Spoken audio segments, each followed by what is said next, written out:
Hi, John. Can you just maybe tell me about the mood in the camp, a few days on from a harrowing night in Paris? There's probably still a fair bit of frustration. I think initially there was huge disappointment in the playing group at the performance, and particularly in the first half. I think there's still a frustration within the group, which is fairly natural to have, because they understand what they're capable of, and what they served up wasn't that. Some of the reviews we're turning the page, or we're turning the page really on France and into Italy. So there's a mix of frustration and a mix of some guys getting the opportunity to put on an Irish jersey at home in a Six Nations game. So there's a mix of frustration and again, turning page and excitement will start to build. Is there a cumulative build-up from the 2 defeats in November and the last 2 defeats to France? Does that build into, the frustration of the team of not being as close as you should be to the top nations? They're very much in the here and now as people. I think the bigger picture stuff. Maybe I'm wrong. I guess everyone's a little bit different. I haven't thought about that overly too much. That's just me. I'm sure there's other guys that will consider that massively. That hasn't been spoken about, or I haven't. As a coach group, it's not been mentioned. Like what we're focused on is making sure we front up as an Irish team.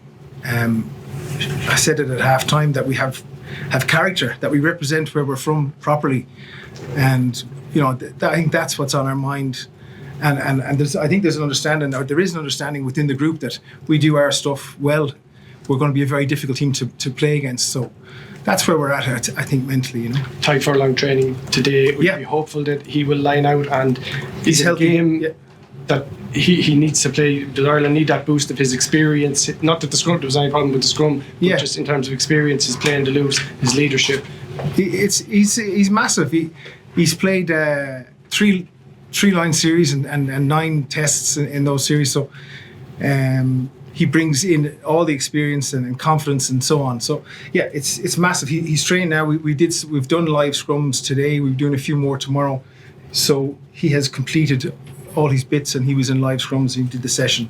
So it's brilliant to have a player like him back. Everyone else okay? Everyone else, as far as I'm aware. I was just going to go off your question. I wasn't going to. Sorry. No, just everyone trained fully and available. Everyone trained fully, Okay. I'm so focused on my guys that I sometimes miss some of those backs. Everyone else is available. Well, John, Andy said after the match there was lots of work to be done this week. Can you give us a little insight into what has been, I suppose, the main focus for the players and what you need to improve on? So I think understanding what 100% looks like, understanding what our standard is, that's really, really important. If we walk past a moderate, if I walk past something in the scrum and I kind of skip over it, the players can tend to just accept that and drop down to the level. So it's unbelievably important that they understand what the standard is, what the Irish standard is, and what they're capable of. And there's a bit to that. And then owning and understanding and trying to figure out why they didn't deliver in the first half.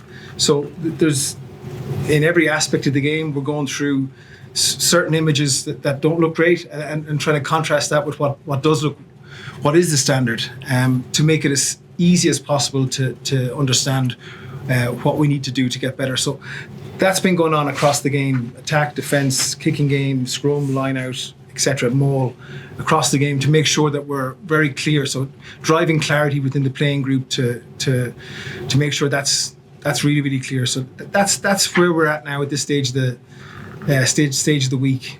Just from talking to you at half time, then obviously looking at that first half performance, was there almost an element of surprise shock in the players that 20 minutes in they couldn't really get hold of the actual situation. So we're not used to seeing Ireland teams being almost manhandled like that. I don't think there's shock, or I don't think it's shock or surprise. I think what we were seeing or what they were feeling is I think they were suppressing themselves a little bit. So it's a collision-based game, and if you're on the receiving end of collisions defensively, you're always going to be chasing your tail. You're getting up off the ground. You might commit too many numbers to ruck. Now you're down numbers, and there's a knock-on effect. Mistakes are being made, and the feeling in general starts to feel like we're off. And then players can tend to suppress themselves a fraction. And you know what I'm saying? The mood is off. On the other side of in attack, if we're carrying and we're getting belted, we're again putting too many numbers to ruck. Our attack doesn't feel quite right. Guys are again starting to tighten up or quieten up, and they're not being themselves. And what we felt, or what I felt watching it from the sidelines, was I didn't see us being ourselves because we were on the receiving end of a French team that came out of the blocks. They hit us hard and hit us quick and played on top of us, and I think we lost 20 minutes there where we really started to suppress ourselves a little bit, and they racked up the points. And half-time was a tough one, and Andy made things very clear at half-time where they needed to go, the direction we needed to go in as a team, and we got a response. But it's in those moments that there's a frustration I'm talking about in letting that happen. Yeah, sorry, I have a few to get around with. Susanna and then Luke. Sorry, that obviously we heard Andy after the game talk about lack of intent, and you spoke there like making sure they understand what 100% looks like. Why do you think they didn't in that first half in Paris? Yeah, it's something we've talked about, because you go back over everything, don't you? Like, you go back over everything and you kind of say, right, was there clarity? Did we drive clarity? Did we give them enough opportunities to show intent in the week? Did we highlight that, etc., etc., etc.? One of the things Irish teams do really well is, in a short space of time, they get their detail ready.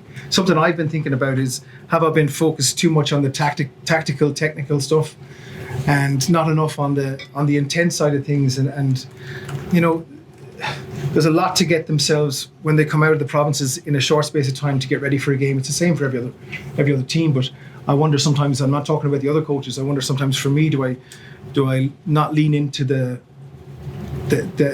intent side of things and how we're going to make each other feel in those moments, as opposed to the technical, tactical stuff. That's what I reflected on, and does that have an effect on how I'm preparing the guys? I can't say how the lads were feeling and how they got to that point where they didn't just deliver physically, but that's what I reflected on. It's just the last two questions in the embargo section, Luke, and then a final one for you, Will. Sorry, I'm talking too much. You're grand. Hi, John. Obviously, there was so much chat before the French game with the loose head position, the injuries. Jeremy Loughman, Mike Milner put in decent showings, but another tough task this weekend up against the likes of Ferrari. Have you been impressed with them, not only on the pitch but behind the scenes? Massively. Yeah. From November, Italy played South Africa before we played South Africa, and Italy took a couple of penalties off, and they shoved South Africa off their own ball, which is no easy task. I think South Africa were fired up coming over here because of what Italy did to them. So Italy turned over Australia at scrum time, and they got 5 penalties out of Scotland. Unbelievably well connected, very compact scrum. That's unbelievably committed as a group, and that's what we see when we watch. That's why we love. I'm a rugby fan. I loved watching that game because it was tight, the conditions, and you saw a team dig it out, and everyone loves that. So they play for each other massively, and in the scrum, we can see that clearly. So we need to be again clear about what the threats are, but double down on what it is that worked for us in France, and go to work now. You know,